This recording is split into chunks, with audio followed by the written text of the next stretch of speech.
Berdasarkan cerita rakyat tentang asal-usul istilah sagu, awalnya berasal dari daerah Asmat, Papua, yang dimana berasal dari salah satu mimpi rakyat yang bernama Biwi Ripits. Dalam mimpinya, dia menemukan pohon berjenis palma yang berduri di tengah hutan yang dapat diolah menjadi makanan yang lezat.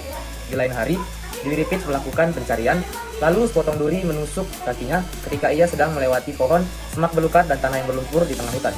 Keesokan harinya, dia kembali dengan membawa tas atau duri ikan kakap dan menanamnya ke dalam lumpur.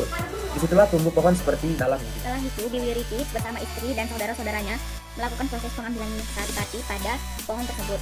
Tang hari mereka pulang dengan mementeng tas yang berisikan sari tersebut dengan penuh topping sagu. Malang, Biwi Ripits jatuh ke dalam lumpur dan tak bisa ditolong. Mereka hanya mendapati banyak rumput pohon sagu di dekat daerah Biwi Ripits terjatuh. Cerita rakyat tentang sagu lebih populer berasal dari Papua, Maluku, Sulawesi, dan Sumatera. Tulis Reddit Kurniawan dalam sagu dan olahan khasnya. Padahal sagu pernah jadi makanan pokok masyarakat Nusantara, termasuk di Jawa. Coba saja dengar kalau orang Jawa mengatakan nasi adalah sego, sedang orang Sunda mengatakan sagu. Hal itu dapat terjadi pada akar kata yang sama dengan sagu. Sagu telah hadir sejak zaman Kerajaan Sriwijaya. Kala itu, sagu menjadi sumber pangan yang sangat penting untuk menopang kebutuhan pangan kerajaan. Prasasti Talangtua dari abad ke-7 menyebut tentang niat Baginda Sri Jayanasa atas pembangunan Jalan Sri Kshetra yang ditanami bermacam-macam pohon, termasuk sagu sebagai tanaman. Kudapan yang dapat diolah dari sagu yaitu ongol-ongol.